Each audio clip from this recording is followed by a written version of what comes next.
فعصى فرعون الرسول فأخذناه أخذا وبيلا فكيف تتقون إن كفرتم يوما يجعل الولدان شيبا السماء منفطر به كان وعده مفعولا إن هذه تذكرة فمن شاء اتخذ إلى ربه سبيلا إن ربك يعلم أنك تقوم أدنى من ثلثي الليل ونصفه وثلثه وطائفة من الذين معك والله يقدر الليل والنهار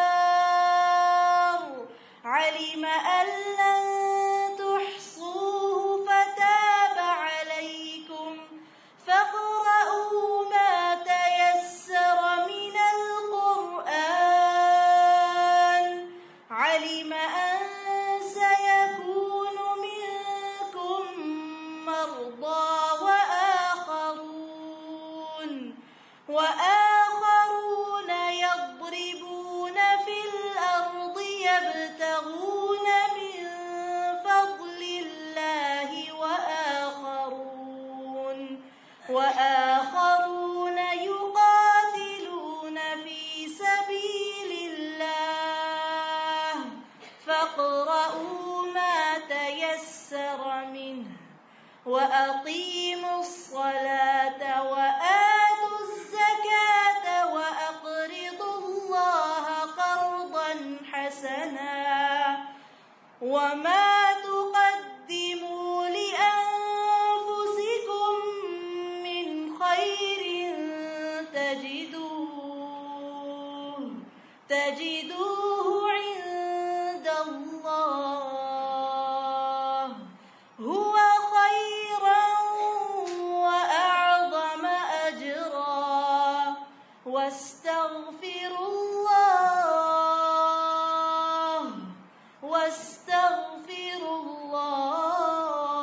الله إن الله غفور رحيم. نحمده ونصلي على رسوله الكريم اما بعد فاعوذ بالله من الشيطان الرجيم بسم الله الرحمن الرحيم رب اشرح لي صدري ويسر لي امري واحلل عقدة من لساني يفقهوا قولي.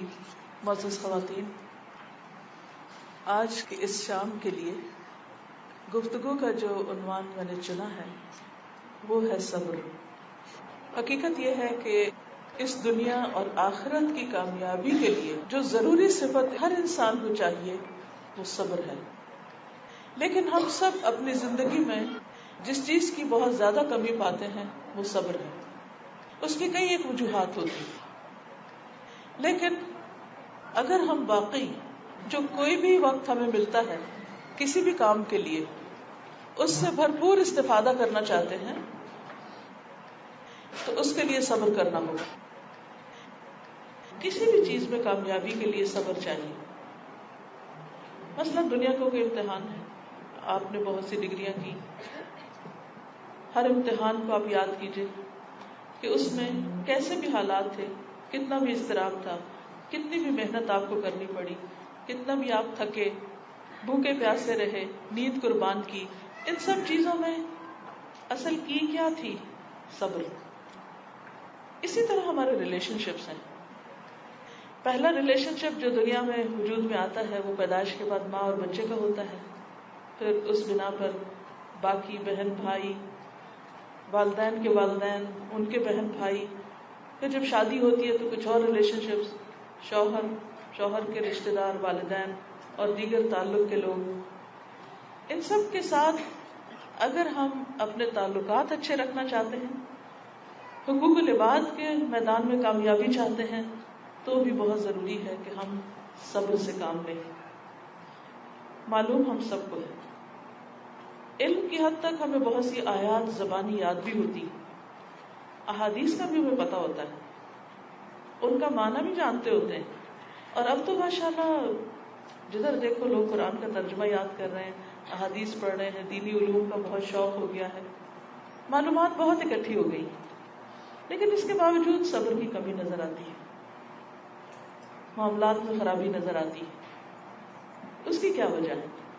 اس کی وجہ یہ ہے کہ ایک تو یہ کہ ہم انسان ہیں، کمزور ہیں، اور ہم اپنے اوپر قابو نہیں پا سکتے، اللہ کی اطاعت پر صبر نہیں کر سکتے. جن چیزوں سے اللہ نے روکا ہے ان سے رک نہیں پاتے، کیونکہ رکنے کے لیے بھی صبر چاہیے ہوتا ہے. اور جو اللہ سبحانہ وتعالیٰ کے فیصلے ہماری ذات کے بارے میں ہیں، یا لوگوں کے بارے میں، یا دنیا کے حالات کے بارے میں، ان پر ہم صبر نہیں کر پاتے. نتیجہ کیا ہوتا ہے؟ نتیجہ یہ ہوتا ہے کہ ہم مسلسل اضطراب میں، بے چینی میں، پریشانی میں، اور مایوسی، اور کبھی گھبراہٹ، اور کبھی غم، اور کبھی خوف، اور ایسی کیفیات کا شکار رہتے ہیں کہ سمجھ نہیں آتی کہ کریں تو کریں کیا. کبھی ایک سے حل پوچھتے ہیں، کبھی دوسرے کو مسئلہ بتاتے ہیں، کبھی تیسرے کے پاس جاتے ہیں، حتیٰ کہ لوگوں کو مسئلے بتاتے بتاتے بعض اگر شرک کی حدود تک میں داخل ہو جاتے ہیں. ابن الجوزی نے ایک واقعہ لکھا ہے کہ وہ ایک شخص کو جانتے تھے جس کی عمر 80 سال کی تھی، اور وہ مسلسل اس کو مسجد میں دیکھتے تھے، یعنی ہر نماز وہ مسجد میں پڑھتے تھے، نہایت عبادت گزار.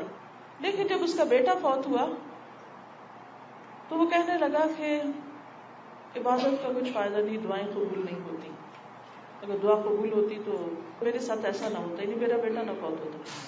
تو اس پر وہ ایک لکھتے ہیں کہ بعض اوقات بڑے بڑے متقی، عبادت گار، پرہیزگار لوگ بھی صبر سے عاری ہوتے ہیں، صبر سے خالی ہوتے ہیں، صبر کرنا نہیں جانتے ہوتے. یعنی بعض لوگ حقوق اللہ کے ادا کرنے میں، مثلا روز روزہ رکھیں گے، حالانکہ روزہ سکھاتا ہی صبر ہے. روز سے مراد یہ کہ اکثر روزے رکھیں گے، صوام ہوں گے، قوام ہوں گے، راتوں کو قیام کرنے والے ہوں گے. لیکن اگر انہیں کوئی تکلیف بندوں کی طرف سے پہنچ جائے، یا پھر اللہ تعالیٰ کا کوئی فیصلہ قضاء و قدر کا ان پر آ جائے، تو اس پر وہ ایسی باتیں کرنے لگیں گے یا ایسا رویہ اختیار کریں گے کہ جس میں صبر نظر نہیں آئے گا. تو صبر کرنا بہت ہمت کے کاموں میں سے،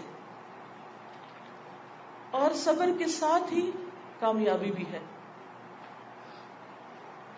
اگر ہم دیکھیں تو بہترین نماز، بہترین روزہ، بہترین حج، بہترین صدقہ خیرات، بہترین معاملات، رویے، اخلاق، کردار، ان سب کے پیچھے صبر ہے. ان میں سے کسی بھی چیز سے اگر صبر نکال دیں گے تو وہ چیز خوبصورت نہیں رہے گی. مثلا جب ہم نماز پڑھتے ہیں، اگر ہم صبر کرنا جانیں تو ہمارا قیام بھی بڑا اچھا ہوگا، ہمارا رکوع بھی اچھا ہوگا، ہمارا سجدہ بھی اچھا ہوگا، ہم غور و فکر بھی کریں گے، ہم خشوع خضوع بھی اختیار کر لیں گے. لیکن اگر صبر نہیں، جلد بازی ہے، تو آپ دیکھیے کہ قرات کیسی ہوتی ہے، اور قیام کیسا ہوتا ہے، رکوع کیسا، اور سجدہ کیسا، اور دعا کیسی، اور بس نماز بھی بس ایسے پڑھتے ہیں کہ جلدی سے ختم ہو جائے اور ہم فوراً اس قید سے باہر نکلیں.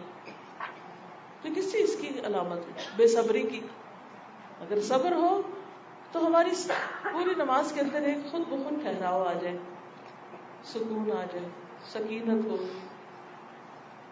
اسی طرح عبادت، مثلا حج ہے، تو حج میں بھی آپ نے دیکھا ہوگا کہ بعض اوقات احرام پہن کر بھی لوگ، احرام کی حالت میں بھی لوگ لڑائی جھگڑا کر رہے ہوتے ہیں. حالانکہ قرآن مجید میں اللہ سبحانہ وتعالیٰ کا کیا حکم ہے؟ فَمَنْ فَرَضَ فِيهِنَّ الْحَجَّ فَلَا رَفَثَ وَلَا فُسُوقَ وَلَا جِدَالَ فِي الْحَجِّ.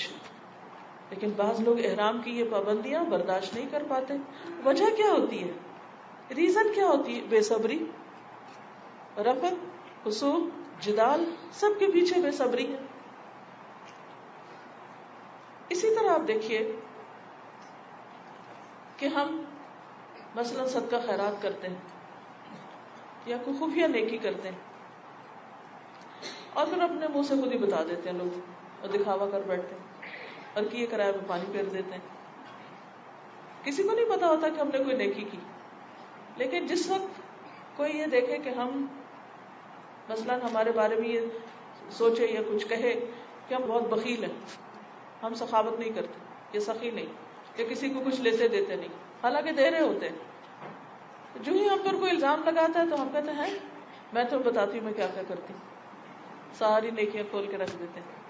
اور وہ جو اللہ کے لیے کیا ہوتا ہے, وہ جو خفیہ صدقہ کیا ہوتا ہے, وہ جو خفیہ عبادت کی ہوتی ہے, وہ بے صبری میں ساری کھول کے رکھ دیتے ہیں.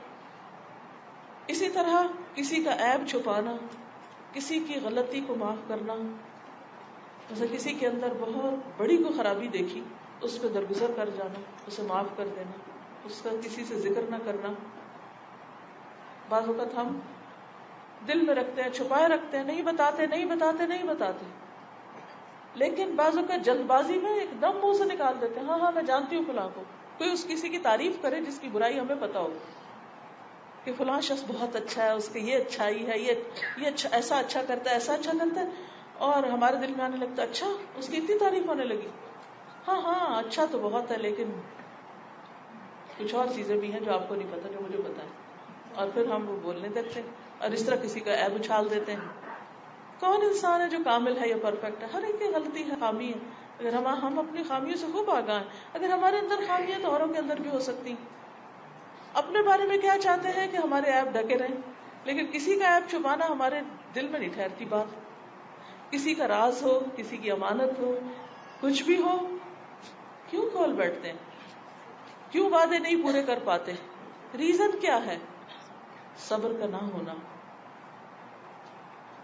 ہم اپنے ساتھ عہد باندھتے ہیں, ہم کسی کو ہرٹ نہیں کریں گے, ہم کسی کو ستائیں گے نہیں, ہم کسی کے ساتھ برا نہیں کریں گے. خاص طور پر اگر ہمیں زندگی میں کوئی تکلیف آئے, پریشانی آئے, تو اس وقت ہم اللہ سے معافی مانگتے ہیں اور کہتے ہیں یا اللہ یہ گناہ آج کے بعد نہیں کروں گی, یہ جو میں کر چکی اب نہیں کروں گی. لیکن پھر کیا ہوتا ہے, ایسی سچویشن آتی ہے جس میں ہمارا امتحان ہو رہا ہوتا ہے اور ہم وہیں گر جاتے ہیں, ہم فیل ہو جاتے ہیں, وہی کر بیٹھتے ہیں جو پہلے کیا ہوتا ہے. پھر اپنے آپ کو ندامت سے ملامت کرتے ہیں, شرمندہ ہوتے ہیں, شرمسار ہوتے ہیں, پھر کہتے ہیں نہیں کرتے, لیکن پھر کر بیٹھتے ہیں. یہ سب کچھ ہوتا کیوں, بار بار کیوں پھسلتے ہیں؟ اس کے پیچھے بھی بے صبری ہے, صبر نہیں کر پاتے, لہٰذا پھر گر جاتے ہیں, جلد بازی کر لیتے ہیں. تو اس لیے اگر ہمیں یہ معلوم ہو کہ صبر کا اجر کتنا ہے, صبر کا فائدہ کیا ہے, اور کس طریقے پر صبر کیا جاتا ہے, تو شاید ہمارے اندر کچھ بہتری آ جائے. سب سے پہلے تو انسان کو یہ سمجھنا چاہیے کہ ہم اس دنیا میں امتحان کے لیے بھیجے گئے, اور مختلف طریقوں پر ہمارا امتحان ہو رہا ہے, سب کا ہو رہا ہے. صحت مند کا بھی ہو رہا ہے, بیمار کا بھی ہو رہا ہے, مالدار کا بھی ہو رہا ہے, غریب کا بھی ہو رہا ہے, بچے کا بھی ہو رہا ہے اور بوڑھے کا بھی ہو رہا ہے, جوان کا تو اور بھی زیادہ ہو رہا ہے. جس کی شادی ہو چکی ہے اس کا بھی بڑا سخت امتحان ہے, اور جس کی ابھی نہیں ہوئی اس کا بھی بڑا امتحان ہے. ہر ایک کا امتحان ہے. کوئی کسی بھی شعبے میں ہے, کسی بھی پیشے میں ہے, سب آزمائے جا رہے ہیں. اور یہ امتحان ہر روز کا امتحان ہوتا ہے, ہر روز کا امتحان. ہمارے سامنے ایسی سچویشنز آ جاتی ہیں کہ جن میں ہمیں ٹیسٹ کیا جاتا ہے کہ اچھا اب کیا کرتا ہے یہ انسان. اللہ تعالیٰ ہمیں دیتے ہیں تو دے کر آزماتے ہیں. وَبَلَوْنَاهُمْ بِالْحَسَنَاتِ وَالسَّيِّئَاتِ, نیکی کرنا بھی آزمائش ہے, امتحان ہے. نعمت ملنا بھی امتحان ہے, اور نعمت کا جانا بھی ایک امتحان ہے. تو ہم سب کو یہ یاد رکھنا چاہیے اور اس پر الرٹ رہنا چاہیے اور ہوش میں رہنا چاہیے کہ ہر سچویشن ایک امتحان ہے. اب مثلاً یہاں آپ آئے ہیں گھر سے, یہاں آنا بھی ایک امتحان ہے. اب مثلاً میرے لیے کیا امتحان ہے کہ میں آپ کو جو بتاؤں درست بتاؤں, اخلاص کے ساتھ بتاؤں, ریاکاری اس میں نہ کروں, اور اس کے ساتھ اگر کوئی بولنے میں تکلیف ہو رہی ہے تو اس پر بھی ناگواری کا اظہار نہ کروں. سچویشن کو جو مرضی یا نفس کے خلاف ہے خوشگواری سے نبھا جاؤں. آپ کے لیے بھی یہ کہ اگر آپ کو اسپیکر نظر نہیں آ رہا یا اس کی آواز سن نہیں رہی تو ہو سکتا ہے آپ کے اندر فرسٹریشن آ رہی ہو کہ ہم اتنی دور سے آئے ہیں, اتنی مشکل سے آئے ہیں, بچوں کو بھی لانے کی اجازت نہیں تھی, ان کو کہاں کہاں چھوڑ کر آئے ہیں, اور آنے کا کیا فائدہ ہوا, جو سوچ کے آئے تھے وہ تو ہوا ہی نہیں. یہ بھی ایک امتحان ہے. کسی شادی میں آپ جاتے ہیں, کسی پارٹی میں جاتے ہیں, خوشی خوشی جاتے ہیں, لیکن پھر کیا ہوتا ہے اس کے بعد؟ ایک دم ہی کچھ ہو جاتا ہے ہمیں. تو اصل نقطہ جو سمجھنے کا ہے وہ یہ کہ ہر سچویشن ایک امتحان ہے, اور اس میں بس یوں بیٹھ جایا کرے کہ میں کمرہ امتحان میں ہوں اور مجھے دیکھا جا رہا ہے کہ اب میں کرتی کیا ہوں. کیا اگر کسی بات پر مجھے ناگواری کا احساس ہو رہا ہے تو کیا میں اس کو کنٹرول کرنے کے قابل ہوں؟ اگر کسی بات پر مجھے بہت زیادہ خوشی ہو رہی ہے, میں ایکسائٹیڈ ہوں, اوور ویلڈ ہوں کسی سچویشن میں, کیا میں اپنے جذبات کو کنٹرول کر سکتی ہوں, ایک حد کے اندر رکھ سکتی ہوں, اعتدال میں رہ سکتی ہوں؟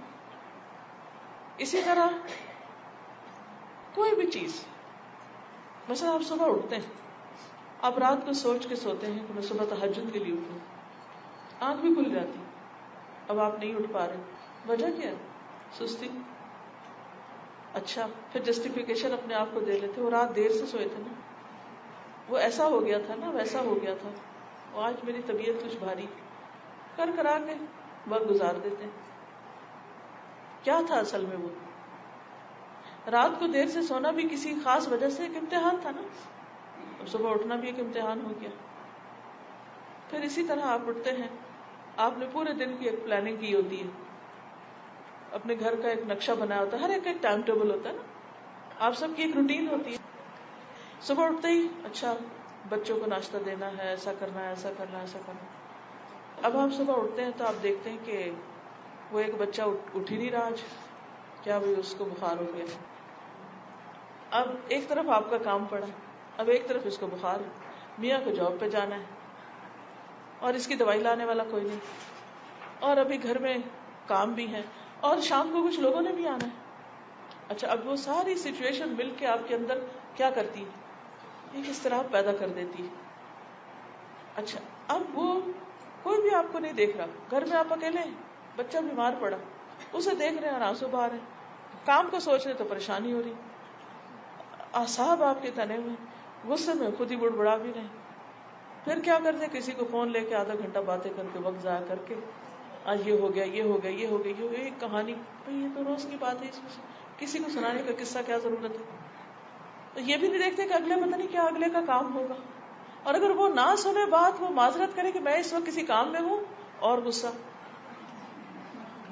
اب آپ اٹھے تھے ایک پلاننگ کے ساتھ, وہ پلاننگ ہوگی خراب. اب یہ سارا کچھ ہے کیا؟ امتحان. جب کبھی ایسی بہت ساری چیزیں اکٹھی ہو جائیں, یہ بھی کرنا ہے, وہ بھی کرنا ہے, وہ بھی کرنا, ایک بلا رہا ہے, وہ چیخ رہا ہے, وہ کچھ کہہ رہا ہے, وہ مس انڈرسٹینڈ کر رہا ہے, وہ کچھ مانگ رہا ہے, وہ کچھ مانگ رہا ہے. اب اس موقع پر آپ یوں کہیں کہ جیسے وہ کیمرے لگے ہوئے چاروں طرف مجھ پر, اور مجھے واچ کیا جا رہا ہے, اور دیکھا جا رہا ہے, اور میری مووی بن رہی ہے کہ میں کس طرح بہیو کر رہی ہوں, کرتی کیا ہوں, کیسے بولتی ہوں, کس کو کیا جواب دیتی ہوں, کس کے ساتھ کیا معاملہ کرتی ہوں. اگر ہمیں یاد رہے کہ ہمارا امتحان ہو رہا ہے, تب اسی وقت کام ڈاؤن ہو جائیں گے, اللہ سے مدد مانگیں کہ کیا اللہ تو اس مشکل وقت میں میری مدد فرما, اور مجھے توفیق دے کہ میں جو بھی کام کروں تیری رضا کے مطابق کروں.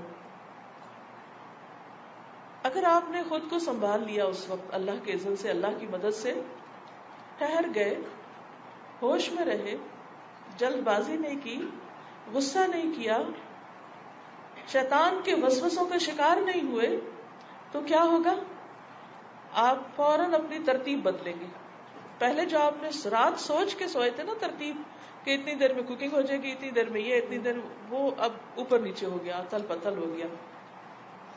تو اب آپ اس کو ری آرگنائز کر لیں گے چیز کو. اچھا کوئی بات نہیں, پھر یہ سوچیں گے کہ اچھا اس میں سے کیا نہیں کرنا چاہیے, وہ کل پہ بھی ڈالا جا سکتا ہے, یا اگر وہ کم بھی ہو جائے تو ٹھیک ہے. ہو سکتا ہے کہ ہماری اپنی ریلیکسیشن کا ٹائم جو ہے وہ بیچ میں سے نکل جائے, ہو سکتا ہے کوئی ایک اور چیز ہم نے سوچ رکھی وہ نکل جائے. اس وقت اگر آپ یہ سوچ لیں کہ یہ سچویشن اللہ کے اذن ہی سے آئی ہے, کوئی بیمار نہیں ہوتا مگر اللہ کے اذن سے، کوئی نقصان نہیں ہوتا مگر اللہ کے اذن سے، تو کوئی بات نہیں، میں اللہ کی رضا پہ راضی ہوں۔ اللہ کی رضا اس وقت حاصل ہوتی ہے بندے کو جب بندہ اللہ پہ راضی ہوتا ہے۔ رضیت باللہ ربا وبالاسلام دینا وبمحمد النبی۔ اب آپ دیکھیے کہ اللہ کے رب ہونے پہ تو ہم راضی ہوتے ہی ہیں، لیکن اسلام کے دین ہونے پہ کیسے راضی ہوتے ہیں؟ کہ دین کیا ہے اصل میں؟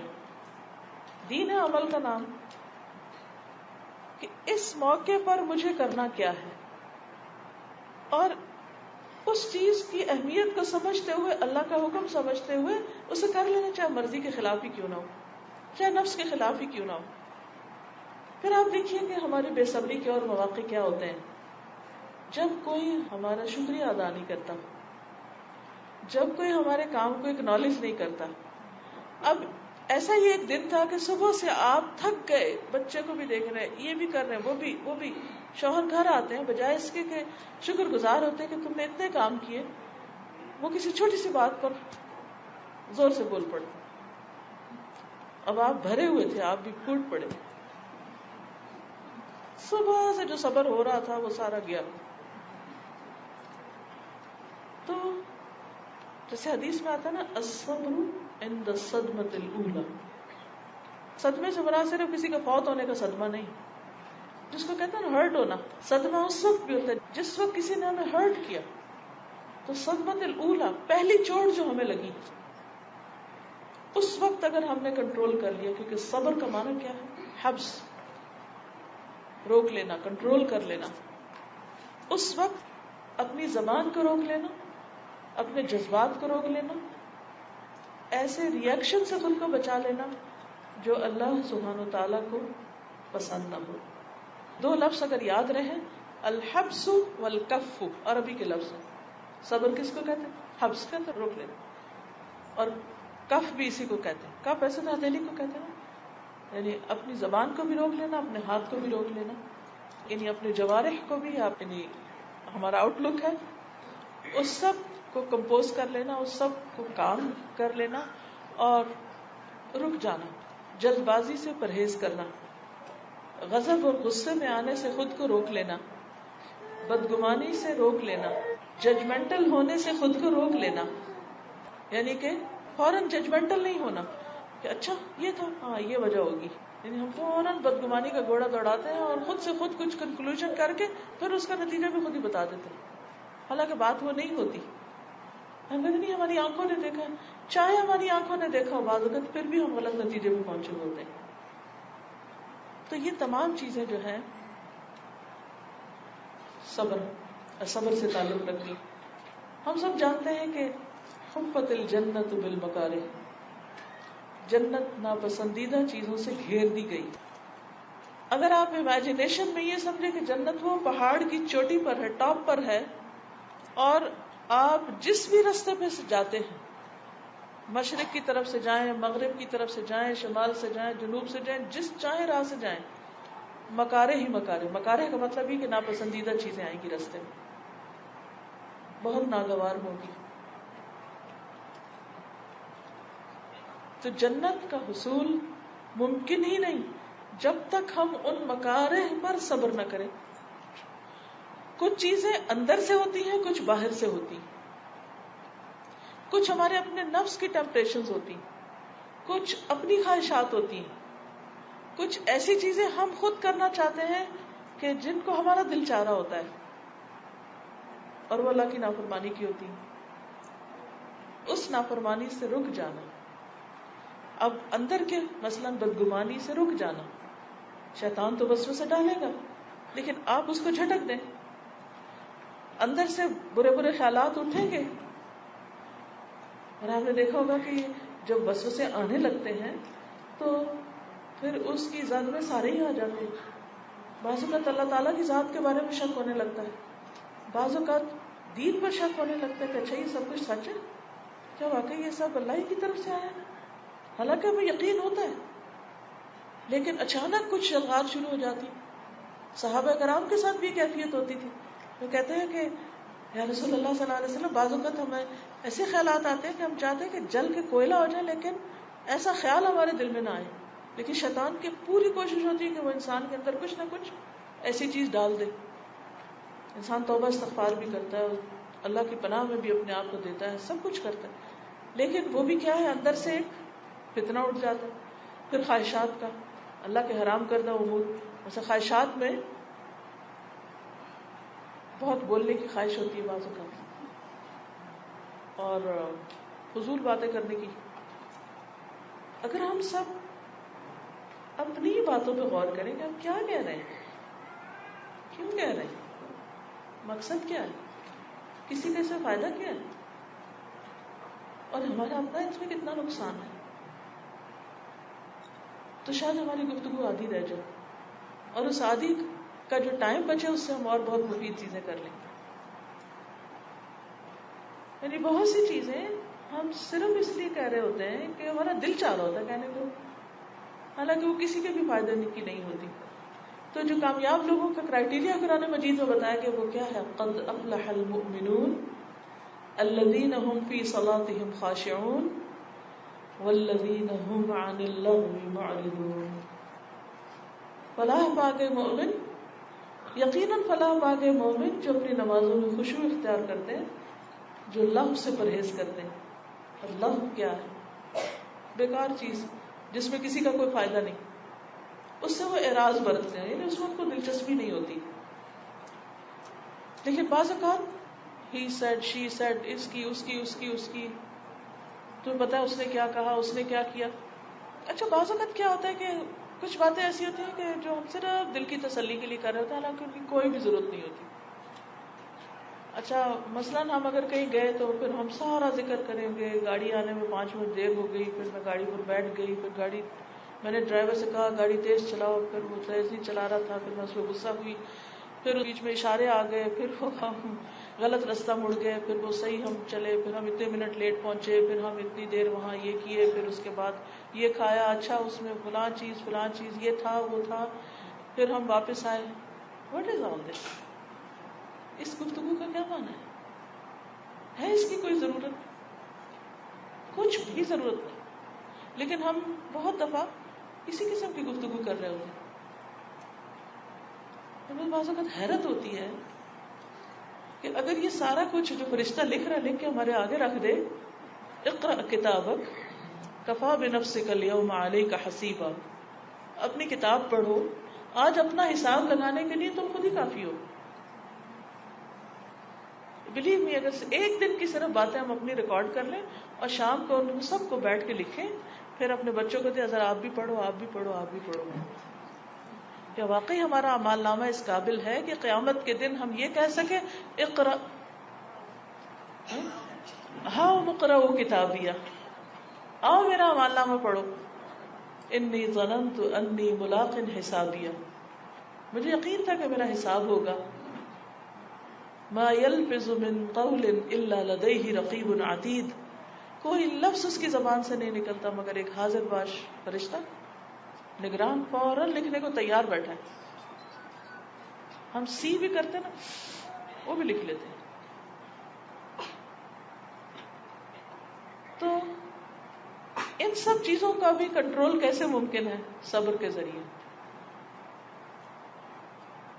کیونکہ یہ ساری طولانی, بیکار, بے فائدہ, بے مقصد گفتگو یہ کٹ کریں گے تو اللہ کا ذکر کر سکیں گے, تو کوئی فائدے کی چیز پڑھ سکیں گے, سیکھ سکیں گے, سکھا سکیں گے, اپنے زندگی کے تجربات سے جو بھی ہم میں سے ہر ایک نے سیکھا وہ کسی اور کو منتقل کر سکیں گے. تو کچھ ہمارے اندر کی چیزیں ایسی ہیں کہ جن پر کنٹرول کرنا بے حد ضروری ہے, اور کچھ آزمائشیں باہر کی ہوتی. آپ کسی کو کچھ نہیں کہہ رہے لیکن لوگ آپ کو نہیں چھوڑ رہے, آپ چپ ہیں تب وہ لوگ نہیں چھوڑیں گے, آپ بول رہے ہیں تب بھی وہ چھوڑیں گے.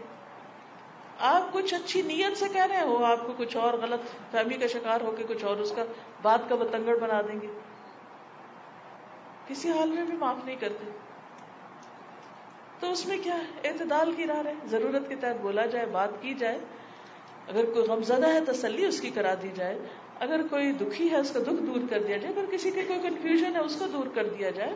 ان باتوں میں کوئی مذائقہ نہیں، لیکن بیکار چیزیں نہیں. اور اگر کوئی مثلا تھوڑی دیر کے لیے بھی اگر ہم سوچے، کسی نے ہم کو کہہ دیا تم بالکل ہی عقل سے آری ہو، کہہ دیتے ہیں نا، کوئی کہہ دیتے ہیں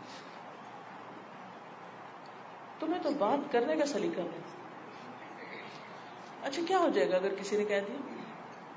تھوڑی دیر کے لیے سوچے، اگر کوئی مجھے کہہ دے تم میں عقل نہیں، اچھا کوئی بات نہیں تو نہیں، بس اتنی سی بات. اور جو آپ کر رہے ہیں وہ کرتے جائیے. اگر آپ اپنا وقت بچانا چاہتے ہیں، اگر زندگی میں کوئی مفید کام کرنا چاہتے ہیں، تو لوگوں کی باتوں پر بہت کان نہ دھرے، وہ کیا کہہ رہے ہیں. لیکن یہ کب ممکن ہے؟ جب آپ صبر کریں گے، کیونکہ لوگ تو فضول باتیں کرتے ہی چلے جائیں گے. بعض اوقات اگر آپ نے سر ڈھک لیا تو کہیں گے ملا نہیں ہوگی، اگر نہیں ڈھکا تو ایشو بنا لیں گے. آپ کھڑے ہیں تو اس کا مسئلہ بنا لیں گے، آپ بیٹھے ہیں تو اس کو مسئلہ بنا لیں گے. آپ وقت پہ کام کر لیں تو اس پہ مسئلہ بن جائے گا، آپ نہیں کریں گے اس پہ مسئلہ بن جائے گا. مسئلہ بنانے کو لوگ اپنی عقل کے مطابق بناتے چلے جائیں گے. پھر آپ دیکھیے کہ اگلے صرف اتنا نہیں کہ اس پر آپ ریئیکشن نہ کریں، اس کے بعد اپنے دل پہ بھی نہ پڑنے دیں. آپ کہیں گے یہ تو ممکن نہیں، کیونکہ ہمیں گالی دیں اور آپ کہتی ہیں کہ آپ چپ رہو، کچھ نہیں ہوتا. دیکھیں نبی صلی اللہ علیہ وسلم کی سنت کیا ہے. جب ابو لہب کی بیوی نے آپ کو مذمم کہا تو آپ نے کیا کہا؟ کیا ریئیکشن شو کی؟ اب یہ میں تو ہوئی نہیں ہے، مجھے تو نہیں کہا، میں تو محمد ہوں، وہ میں نہیں ہوں جس کو مذمم کہہ رہی ہوں. اگر کوئی آپ کو بے عقل کہتا ہے اور آپ سمجھتے ہیں کہ آپ کو اللہ نے عقل دی ہے تو فکر کی ضرورت ہی نہیں. عقل تو اس میں نہیں جو کہہ رہا ہے، اس کو نظر ہی نہیں آ رہا، تو فکر کی کیا بات. پھر جو اگلا درجہ میں نے بتایا نا کہ دل پہ نہیں رکھنا اس کو، یہ اس وقت ہوگا کہ جب آپ اینالائز کرنے کی صلاحیت رکھیں گے کہ کسی نے جو کچھ مجھے کہا ہے اس میں سچ کیا ہے، جھوٹ کیا ہے، صحیح کیا ہے، غلط کیا ہے. اگر کسی کی تنقید میں کوئی صحیح بات ہے تو آپ بجائے اس کے کہ اس پر انرجی ضائع کریں کہ کیوں کہا اور میں اس کو مزہ چکھاؤں گی اور میں بدلہ لے کے فلاں اور فلاں طریقہ اختیار کروں، اب اس پہ ورک کیجئے کہ مجھے اس ویکنس پہ اپنی، یعنی اگر کوئی بھی خاص چیز کی طرف کسی نے نشاندہی کی، میں نے قابو کیسے پانا ہے، مجھے کیا کرنا ہے، کیا طریقے ہو سکتے ہیں. کیونکہ تھوڑی دیر رک کے اگر ہم سوچیں نا تو لوگوں کی کئی ہوئی بات، کچھ باتیں صحیح بھی ہوتی ہیں لیکن نصیحت اچھی نہیں لگتی نا، کوئی کرٹیسائز کر دے تو اچھا نہیں لگتا، برہم ہو جاتے ہیں.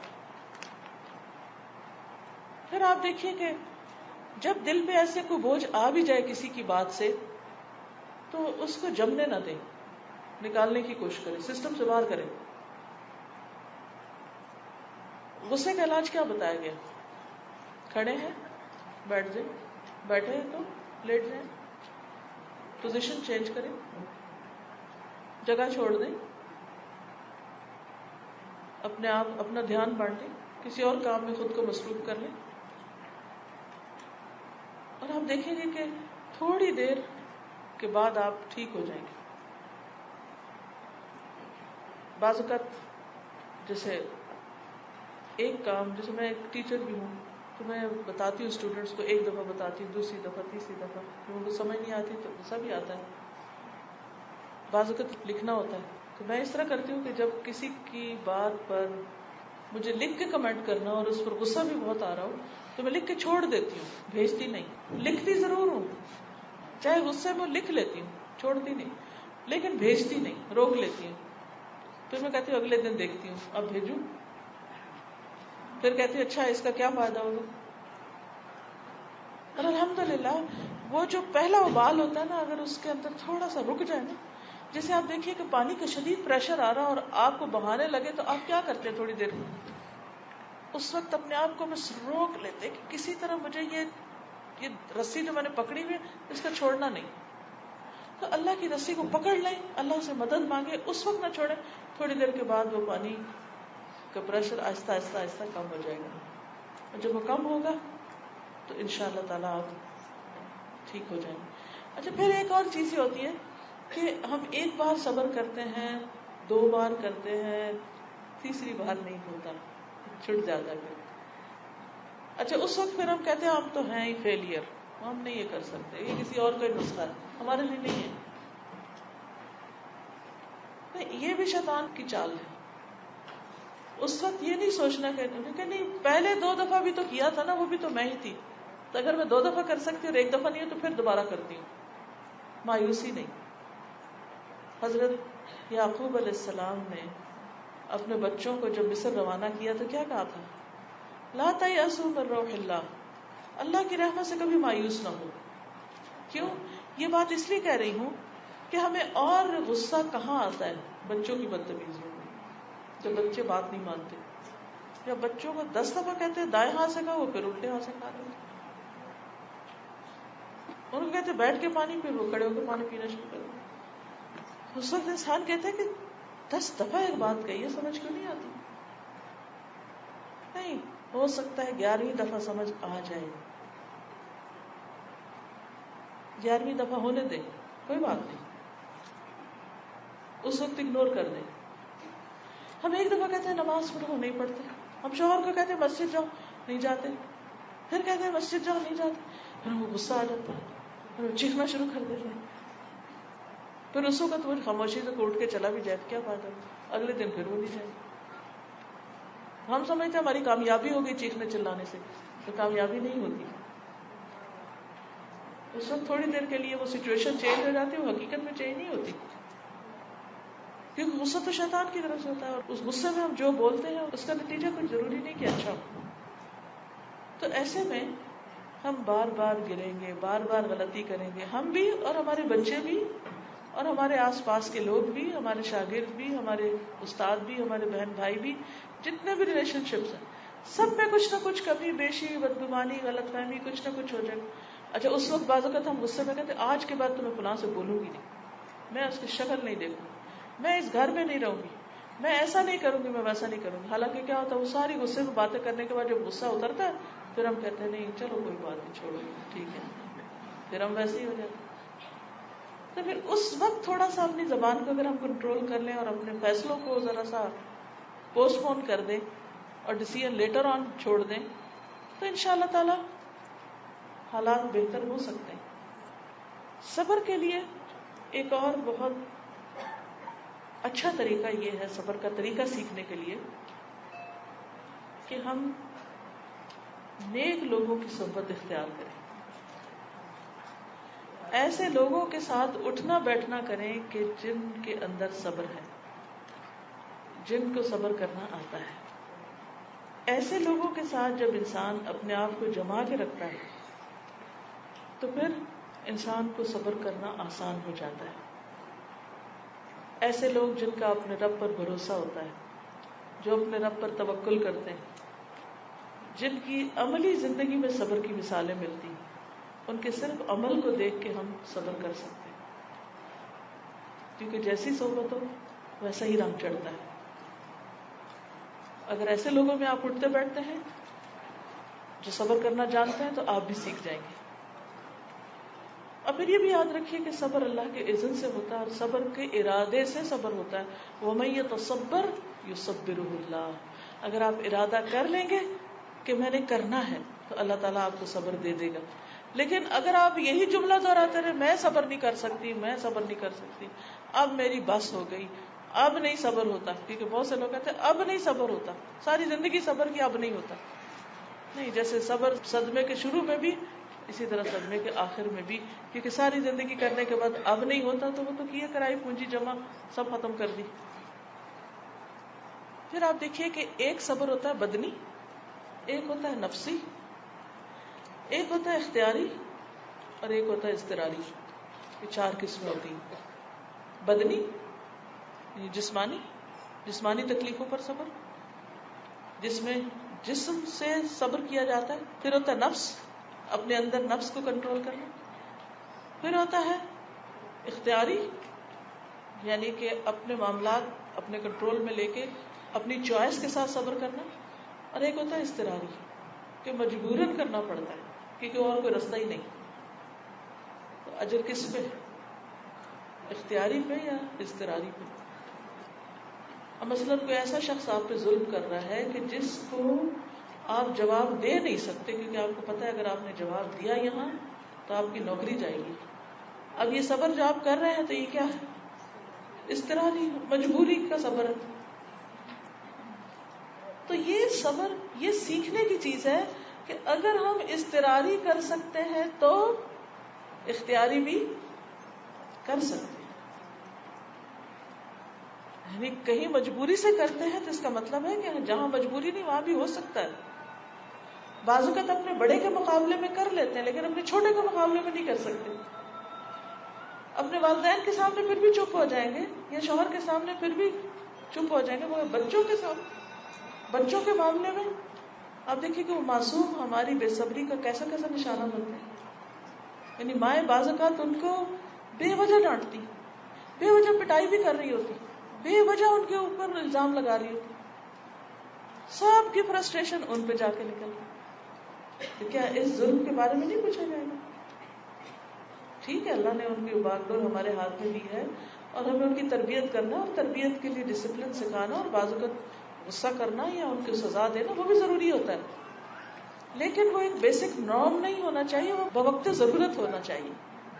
جیسے ہمارے بدن کو غذا چاہیے ایسے ہی بیماری کی صورت میں دوا بھی چاہیے. ایسا تھوڑی ہوتا ہے کہ ہم ہر روز دوا بطور غذا کھا رہے ہوں، ایسا تو نہیں ہوتا نا.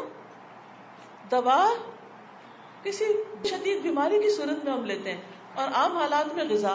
بچوں کی تربیت میں بھی یہی اصول، عام حالات میں آپ غذا دیں، جب کوئی حد سے گری ہوئی حرکت ہو تو آپ سزا دیں یا آپ دوا دیں. یعنی اس وقت ڈانٹ یا سختی بطور دوا آپ دیں گے، بطور غذا نہیں. لیکن کچھ لوگوں نے ڈانٹ ڈپٹ کو غذا بنایا ہوا ہے. ہر بات کا آغاز اور اختتام ڈانٹ ڈپٹ سے. یہ طریقہ ٹھیک نہیں. ہر وقت ٹانٹ کر رہے ہوتے ہیں، ٹانٹنگ وے میں، بلیمنگ وے میں. بات کریں گے تو بلیم کریں گے، ہاں تم نہیں کر سکتے، تم تو کرو گے نہیں، مجھے پتا تم نے نہیں کرنا. نہیں بھائی، کیوں منفی باتوں کو دہراتے ہیں جس سے دوسرا شخص اور ریئیکٹو ہو جائے اور وہ منفی رویے پر ہی جم جائے. بحیثیت انڈیویجول کے بھی اور بحیثیت قوم کے بھی اجتماعی معاملات میں بھی صبر بہت ضروری ہوتا ہے. بنی اسرائیل کے بارے میں 2 آیات قرآن مجید میں آتی ہیں، بڑی حیرت انگیز ہے. اللہ سبحانہ وتعالیٰ فرماتے ہیں وَجَعَلْنَا مِنْهُمْ أَئِمَّةً يَهْدُونَ بِأَمْرِنَا لَمَّا صَبَرُوا وَكَانُوا بِآيَاتِنَا يُوقِنُونَ. ہم نے ان میں یعنی بنی اسرائیل میں امام پیدا کیے، امام بنائے، انہیں امامت کے منصب پر فائز کیا. یہدون بامرنا، وہ ہمارے حکم کے مطابق لوگوں کی رہنمائی کرتے تھے. لیکن وہ رہنمائی کب کر سکے، وہ اچھے لیڈر کب بنے؟ لما صبروا، جب انہوں نے صبر کیا. تو جو لیڈرشپ کا رول ہوتا ہے کسی امت کا، اس میں بھی صبر بہت چاہیے ہوتا ہے. تو بحیثیت امت کے اس وقت اگر ہم مسلمانوں کو دیکھیں تو عام طور پہ آپ دیکھیں کہ مسلمان ملکوں میں اگر بجلی چلی گئی تو گورنمنٹ کی املاک کو توڑ پھوڑ کر دیا اور مار پٹائی، کلنگ اور بہت ساری چیزیں. یہ سب کچھ کیا ہے؟ کیا اس سے معاملات سنبھلتے ہیں، بگڑتے ہیں اور خرابیاں ہوتی ہیں. اللہ تعالیٰ کے احکامات پامال ہوتے ہیں، اللہ کی نافرمانی ہوتی ہے، صغیرہ کیا کبیرہ گناہ ہوتے ہیں. تو کوئی بھی قوم، کوئی بھی جماعت، کوئی بھی لیڈرشپ کامیاب نہیں ہو سکتی جب تک ان کے اندر صبر کی کوالٹی نہ ہو. بحیثیت قوم صبر. جاپان کے زلزلے میں آپ نے اس قوم کے صبر کی مثالیں دیکھی ہوں گی کہ کس طرح جب کھانے کو نہیں تھا، پانی نہیں تھا، گھر نہیں تھے، تو لوگوں نے ایک دوسرے کی جو مدد کی اور پھر کس طریقے سے وہ کوئی لوٹ مار کا واقعہ نہیں ہوا، کسی قسم کی کوئی توڑ پھوڑ نہیں ہوئی، کسی قسم کی کوئی بدامنی نہیں، کسی قسم کا گلی بازاروں میں کوئی کوڑا کرکٹ نہیں. سخت تکلیف اور بڑے سے بڑے حادثے کے موقع پر اپنے اصولوں اور ویلیوز پہ قائم رہنا، یہ صبر کے بغیر ممکن نہیں. پھر اسی طرح اللہ سبحانہ وتعالیٰ فرماتے ہیں وَتَمَّتْ كَلِمَةُ رَبِّكَ الْحُسْنَى عَلَى بَنِي اسرائیل، تیرے رب کا بنی اسرائیل کے ساتھ اچھا وعدہ پورا ہوا. کب؟ جب انہوں نے صبر کیا. بنی اسرائیل پر نعمتیں اور انعامات کب ہوئے؟ جب انہوں نے صبر سے کام لیا. افراد کی زندگی میں بھی، اقوام کی زندگی میں بھی، انڈیویجولی بھی، بحیثیت خاندان بھی بڑی بڑی آزمائشیں آ جاتی ہیں، بہت ناپسندیدہ ناگوار امور پیش آتے ہیں. ان میں بھی کامیابی اسی میں ہے. نعمتوں کا اتمام اس وقت ہوتا ہے جب لوگ صبر کرتے ہیں، یعنی اس وقت اپنی زبان پر اللہ کی رضا کے بغیر کوئی بات نہیں لاتے. جیسے نبی صلی اللہ علیہ وسلم کے بچے کی جب وفات ہوئی تو آپ کی آنکھوں سے آنسو بہ رہے تھے، تو صحابہ حیران ہوئے کہ آپ بھی روتے ہیں. تو آپ نے فرمایا دل غمگین ہے، آنکھیں آنسو بہاتی ہیں، لیکن اس زبان سے حق کے سوا کوئی بات نہیں نکلے گی. اب اگر کوئی فوت ہو جاتا ہے، کچھ کھو جاتا ہے، کچھ چلا جاتا ہے، آنسو بہانے میں کوئی حرج نہیں، دل کا دکھ اپنی جگہ بجا، لیکن کس چیز کو روکنا ہے؟ زبان کو. ایسے رویے اور ایسے انداز کو. رونے کی تو اجازت ہے لیکن سر پیٹنے کی اجازت نہیں، بال نوچنے کی نہیں، گریبان پھاڑنے کی نہیں، ٹکرے مارنے کی نہیں، یعنی غم میں آپے سے باہر نہیں ہونا. تو اللہ سبحانہ وتعالیٰ ایسے غموں پر جو صبر کرتا ہے اس کے لیے نہ صرف یہ کہ اجر لکھ لیتے ہیں بلکہ پہلے سے بھی بڑھ کر اجر عطا کرتے ہیں. حضرت ایوب علیہ السلام کے بارے میں تو آپ سب نے پڑھا ہوگا، صبر کی مثال ہے، ٹاپ پر، قمت الصبر کہنا چاہیے کہ چوٹی ہے. 18 سال بیماری میں گزارے، سب ساتھ چھوڑ گئے. کبھی کبھار کوئی رشتہ دار ملنے کے لیے آتے، تو ان کے رشتہ داروں میں سے 2 لوگ کہنے لگے اللہ کی قسم انہوں نے کوئی ایسا گناہ کیا ہے کہ جس کی وجہ سے ان کی پکڑ ہوئی ہے اور ان کی جان نہیں چھوٹ رہی اس بیماری میں. ایسا ہوتا ہے نا بعض اوقات کوئی آفت آ جاتی ہے، کوئی آزمائش آ جاتی ہے، جاب چلی جاتی ہے، بزنس خراب ہو جاتا ہے، یا کوئی بچہ بیمار پڑ جاتا ہے یا کچھ، تو لوگ کیا تانے دیتے ہیں کوئی گناہ کیا ہوگا نا تو اس لیے شامت آئی. ہمیں کوئی حق نہیں کسی کے بارے میں کچھ کہنے کا. اللہ بہتر جانتا ہے کسی کے بھی احوال کیا ہے، کہ اللہ تعالیٰ نے کسی کے درجے بلند کرنے ہیں یا کیا وجہ ہے کہ جس کی بنا پر اس کے ساتھ ایسا ہو رہا ہے.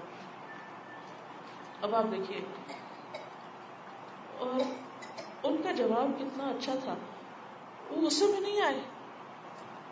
انہوں نے کہا کہ جو تم کہہ رہے ہو معاملہ ایسا نہیں ہے، ایسی کوئی بات نہیں ہے. حالانکہ جب ایک انسان اتنی طویل بیماری سے گزرا تو کتنا چڑچڑا ہو جاتا ہے، اس کو تو اشارے کی ضرورت ہو تو آپے سے باہر ہو جائے. انہوں نے کہا نہیں یہ تمہاری غلط فہمی ہے، ایسی کوئی بات نہیں ہے. بہرحال ایک وقت آیا کہ سبھی الگ ہو گئے ان سے. پھر انہوں نے اللہ تعالیٰ سے دعا کی کہ لوگ اب میرے بارے میں ایسی باتیں کرتے ہو، شیطان نے وسوسوں سے مجھے تنگ کر رکھا، مجھے تکلیف پہنچی ہوئی اور تو ارحم الراحمین ہے. تو اللہ تعالیٰ نے حکم دیا ایک چشمے سے نہانے کا اور پانی پینے کا، اور تو اللہ نے ان کی دعا سن لی اور بالکل صحیح سلامت ہو کر جب گھر پہنچے تو ان کی بیوی نے بھی ان کو نہیں پہچانا. اچھا آپ وہی ہیں. اور پھر ان کے کھیت تھے، ایک گیہوں کا کھیت تھا اور ایک شاید جو کا تھا. پہلے سے بھی اس میں ایک میں سونے کے پتنگے برسنے لگے اور ایک میں چاندی. انہوں نے جب پتنگے اکٹھے کرنے شروع کیے تو اللہ تعالیٰ نے فرمایا کہ کیا ہم نے تجھے اس سے مستغنی نہیں کر دیا، یعنی کہ تم اس کو کیوں اکٹھا کرے. تو کہا اللہ تعالیٰ چونکہ آپ کی طرف سے آیا تو اس کی برکت کی وجہ سے، یعنی میرا دل اس سونے میں نہیں ہے لیکن چونکہ آپ دے رہے ہیں، آپ کی طرف سے یہ نعمت آ رہی ہے اس لیے میں اس کو لے رہا ہوں.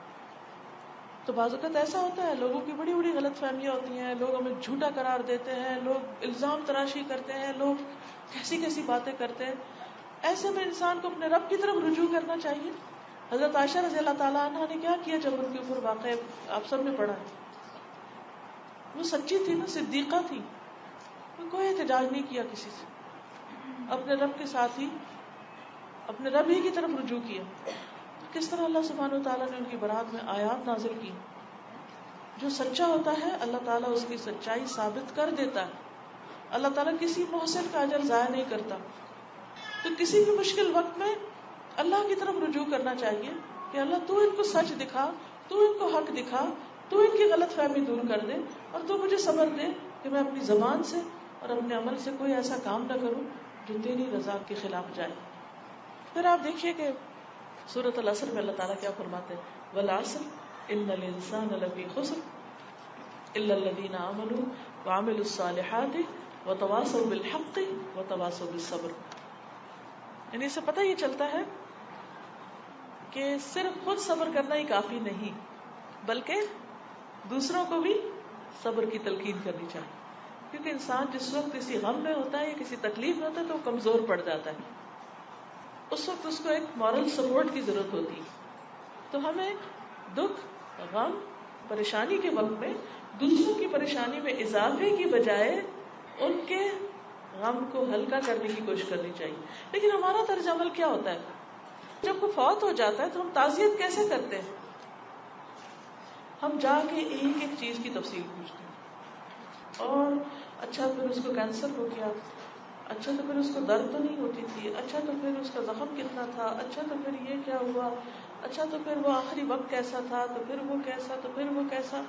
یعنی ہر آنے والا وہ مریض کی ایسی ایسی تفصیلات پوچھتا ہے کہ جن کا ذکر بھی دل کو بڑا ہی گراں گزرتا ہے. اور ایک ہی صدمے کی بات بار بار دہرا کر وہ زخم کہیں مندمل ہونے کو آتا ہی نہیں. ہم کیا کرنے گئے ہیں؟ دوسرے کی حوصلہ افزائی کرنے کے لیے, اس کا غم بانٹنے کے لیے, یا غم میں اضافہ کرنے کے لیے؟ ہم سب کو اپنے رویے پر غور کرنا چاہیے. اور بعض سوال تو اتنے عجیب ہوتے ہیں کہ دوسرے شرمندہ ہو کر رہ جاتے ہیں. اس تکلیف سے بھی دوسروں کو بچانا چاہیے. بعض چیزیں ایسی ہوتی ہیں کہ جن کا دوسرا ذکر نہیں کرنا چاہتا کیونکہ وہ شرمندہ ہوتا ہے. مثلا کسی کا بچہ جیل میں چلا گیا, مثال کے طور پر, کوئی بھی وجہ ہو سکتی, جھوٹا الزام ہو سکتا ہے. اب آپ گئے اس کی ہمت بندھانے کے لیے, اس کو سپورٹ کرنے کے لیے, اور اگر آپ اس شک کے ساتھ جائیں پتہ نہیں چور تھا, پتہ نہیں کون تھا, پتہ نہیں کیا کیا, اور پھر ایسی باتیں کریں کہ جس سے دوسرے کو اور اس کا دل زخمی ہو, تو آپ کیا کرنے گئے؟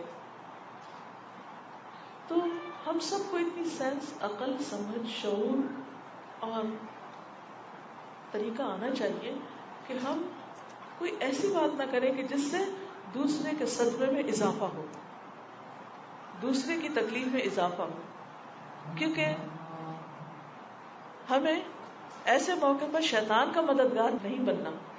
اور شیطان کی مدد کیا ہوتی ہے؟ کہ اس قسم کی حرکتیں کرے کہ جس سے دوسرے کے غم میں اضافہ ہو, اور اپنے بھائی کے مددگار ہونے کی بجائے اس کے دشمن کے مددگار ہو. پھر اللہ تعالیٰ فرماتے ہیں, یا ایھا الذین آمنوا اصبروا وصابروا ورابطوا لعلکم تفلحون. اے ایمان والو, صبر کرو اور ایک دوسرے کو صبر کی تلقین کرو, ایک دوسرے کو تھامے رکھو, اور رابطوا, ڈٹے رہو, مورچوں میں ڈٹے رہو, اللہ سے ڈرو, واتقوا اللہ لعلکم تفلحون, تاکہ تم فلاح پاؤ, کامیاب ہو. تو کامیابی کے لیے ضروری ہے کہ انسان صبر کرے. پھر آپ دیکھیں کہ صبر کرنا اللہ سبحانہ وتعالیٰ کے صفت بھی. بندے جب شرک کی باتیں کرتے ہیں, مثلا قرآن مجید میں آتا ہے کہ قریب ہے کہ آسمان پھٹ پڑے, زمین شک ہو جائے, پہاڑ بھربھرے ہو کے گر پڑے, اس بات پر کہ لوگوں نے رحمان کے لیے بیٹا قرار دیا, یعنی کسی مخلوق کو اللہ کا بیٹا بنایا. یعنی اللہ تعالیٰ کو یہ بات اتنی زیادہ غضبناک کرتی کہ اللہ کے غضب کی وجہ سے ہر چیز پھٹ پڑے. لیکن ہر چیز اپنی جگہ پر ٹھہرے. تو اللہ سے بڑھ کر صبر کرنے والا کون ہے؟ حدیث میں آتا ہے, نبی صلی اللہ علیہ وسلم نے فرمایا کہ کوئی شخص تکلیف دینے والی بات سن کر اللہ سے زیادہ صبر کرنے والا نہیں ہے کہ لوگ اس کے لیے بیٹا بتاتے ہیں اور وہ انہیں معاف کر دیتا ہے اور انہیں رزق بھی دیتا ہے. اب دیکھیے کہ دنیا میں کتنے بے شمار لوگ ایسے ہیں کہ جو عیسیٰ علیہ السلام کو اللہ کا بیٹا قرار دیتے ہیں, اور ہر وہ شخص جو ایسا کہتا ہے وہ اللہ کے غضب کو دعوت دے رہا ہوتا ہے, لیکن اس کے باوجود اللہ اس کو رزق دے رہا ہوتا ہے, اس کو زندگی دے رہا ہوتا ہے. پھر آپ دیکھیے کہ یہ چیز جب آپ کو بہت غصہ آ رہا ہو نا, تو ایسی مثالیں یاد کر لیا کریں کہ فلاں شخص کیسے کیسے غلط کام کرتا ہے اور اللہ تعالیٰ کو اس کے ان باتوں میں غصہ آتا ہوگا، لیکن اس کے باوجود اللہ تعالیٰ ان کو معاف کرتا رہتا ہے. تو ہمیں کیا کرنا چاہیے؟ کیا چیز پسندیدہ ہوگی؟ مکارہ کے ساتھ چونکہ جنت ڈھکی ہوئی ہے، ایسے ہی مکارہ یعنی ناپسندیدہ چیزوں کے موقع پر صبر کرتے چلے جائیں. پھر نبی صلی اللہ علیہ وسلم کو صبر کی تلقین بھی کی گئی اور آپ صبر کی ایک بہترین مثال بھی تھے. پھر اسی طرح دیگر پیغمبروں کو آپ دیکھیے. نوح علیہ السلام کو آپ دیکھیے، 950 سال ان لوگوں کو سمجھاتے رہے جو آپ کو مذاق اڑاتے تھے. اتنا عرصہ دین کے کام پہ جمے رہنا کیسے ممکن ہے صبر کے بغیر؟ ہو سکتا ہے؟ اچھا، ہم میں سے بہت سے لوگوں کو دعویٰ کا شوق آتا ہے، دین کی خدمت کا شوق آتا ہے، لیکن ذرا سی چیز مرضی کے خلاف آتی ہے تو وہیں ہم ہمت توڑ کے بیٹھ جاتے ہیں، دل چھوڑ کے بیٹھ جاتے ہیں. ہم کہتے ہیں ہم سے نہیں یہ باتیں سنی جاتی، ہم اپنے گھر میں اچھے.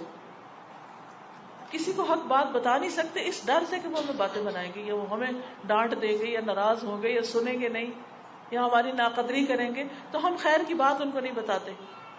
تو اگر ہمارے اندر صبر ہوگا تو ہی ہم اللہ کے دین کی خدمت بھی کر سکیں گے. پھر آپ دیکھیے جتنے بھی پیغمبر گزرے اور ان کی قوموں کے اوپر عذاب آئے، ان سب نے صبر کیا. اسی لیے اللہ سبحانہ وتعالیٰ فرماتے ہیں کہ وَاصْبِرْ كَمَا صَبَرَ أُولُو الْعَزْمِ مِنَ الرُّسُلِ. آپ صلی اللہ علیہ وسلم بھی اسی طرح صبر کریں جیسے اولو العزم پیغمبروں نے صبر کیا.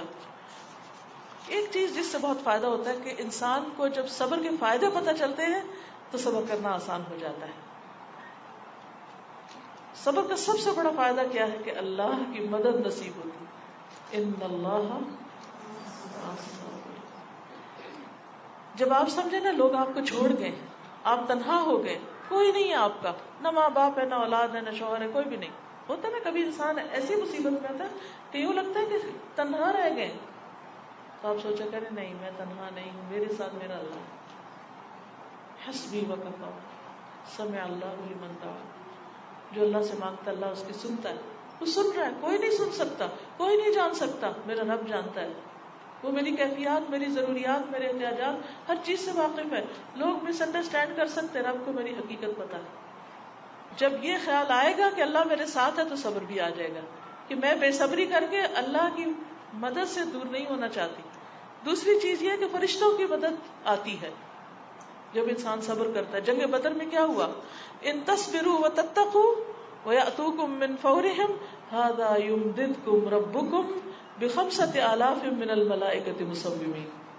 تو یہ مدد بھی جو فرشتوں کی 5,000 فرشتوں کی مدد کا وعدہ کیا گیا، اس کے لیے بھی شرط اور کنڈیشن کیا رکھی گئی؟ صبر. صبر کرو گے تو فرشتوں سے مدد آئے گی. حضرت طلحہ کہتے ہیں کہ احد کے دن مجھے تیر لگا، میں نے حس کہا، ایسے کیا.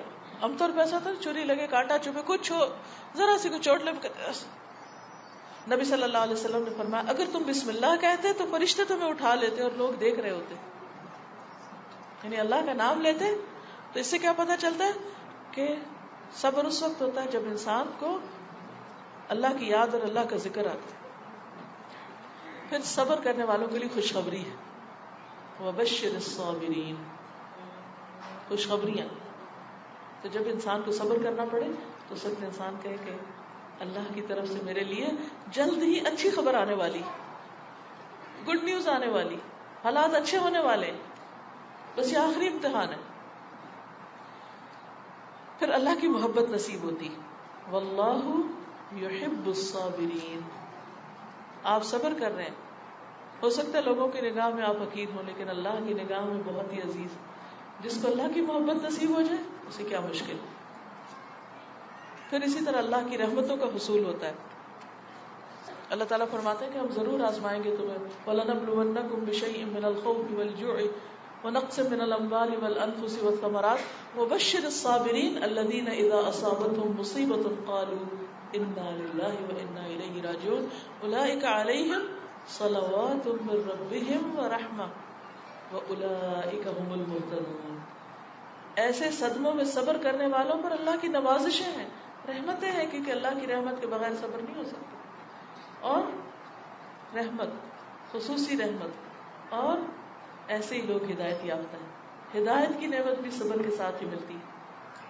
پھر اسی طرح ابن عباس کہتے ہیں کہ ایک دن میں نبی صلی اللہ علیہ وسلم کے پیچھے سوار تھا. آپ نے مجھ سے فرمایا اے چھوٹے لڑکے کیا میں تمہیں ایسے کلمات نہ سکھا دوں جن کے ذریعے اللہ تعالیٰ تمہیں فائدہ دے؟ میں نے عرض کیا کیوں نہیں؟ آپ نے فرمایا یاد رکھو مصائب پر صبر کرنے میں بڑی خیر ہے کیونکہ مدد صبر کے ساتھ ہے, تنگی کے ساتھ کشادگی ہے, تنگی کے ساتھ کشادگی ہے. ان مع العسر یسرا, کبھی حالات تنگ ہو جائیں تو اسی میں اللہ تعالیٰ کشادگی پیدا کر دیتے ہیں. اللہ تعالیٰ کی نشانیاں بھی صبر کرنے والوں کو سمجھ آتی ہیں. ان فی ذلک لآیات لکل صبار شکور. پھر بہترین انجام بھی صبر کرنے والوں کے لیے. والذین صبروا ابتغاء وجہ ربهم واقاموا الصلاة وانفقوا مما رزقناهم سرا وعلانیة ويدرؤون بالحسنة السیئة اولئک لهم عقبی الدار. آخرت کا گھر کن کے لیے ہے؟ ایسے لوگوں کے لیے جو برائی کو بھلائی سے دور کرے, چھپے اور کھلے اللہ کا رزق خرچ کرے, نماز قائم کرے اور ٹاپ پر اللہ کی خاطر صبر کر جائے, یعنی اللہ سے اجر کی امید رکھتے ہوئے. ایک اور آیت جو مجھے ہمیشہ بڑی ہی موٹیویٹ کرتی ہے وہ ہے انما یوفی الصابرون اجرهم بغیر حساب. ایک نیکی پہ 10 700 اتنا تو وعدہ ہے, لیکن صبر کے اوپر انلمیٹڈ انگنت بے حساب اجر جسے ختم ہی نہیں ہونا, اینڈ لیس اجر. تکلیف کا وقت تو ختم ہو جائے گا, دنیا میں بڑی سے بڑی تکلیف چلی جائے گی, لیکن صبر کا اجر ہمیشہ کے لیے باقی رہ جائے گا. صبر کرنے والوں کو حوض کوثر پر نبی صلی اللہ علیہ وسلم سے ملاقات کا شرف نصیب ہوگا. آپ نے انصار سے کہا تھا کہ میرے بعد صبر کرنا حتیٰ کہ تم حوض کوثر پر مجھ سے آ ملو. جنت کے بالا خانے صبر کرنے والوں کے لیے ہیں. اولئک یجزون الغرفۃ بما صبروا ویلقون فیہا تحیۃ وسلاما. صابرین کو سلام گریٹنگز ہوگی. پھر آگ سے بچاؤ. پھر یہ ہے کہ انسان کو صبر کی دعا بھی کرنی چاہیے. ربنا افرغ علینا صبر وتوفنا مسلمین, کہ موت تک, فوت ہونے تک صبر دے, اسلام کی حالت میں دنیا سے جائیں. اللہ تعالیٰ سے دعا ہے کہ وہ ہمیں ہر مشکل, صدمے, رنج, غم, تکلیف, پریشانی, ناخوشگوار ناگوار باتوں پر صبر کی توفیق عطا فرمائے. اللہ تعالیٰ آپ سب کا حامی و ناصر ہو.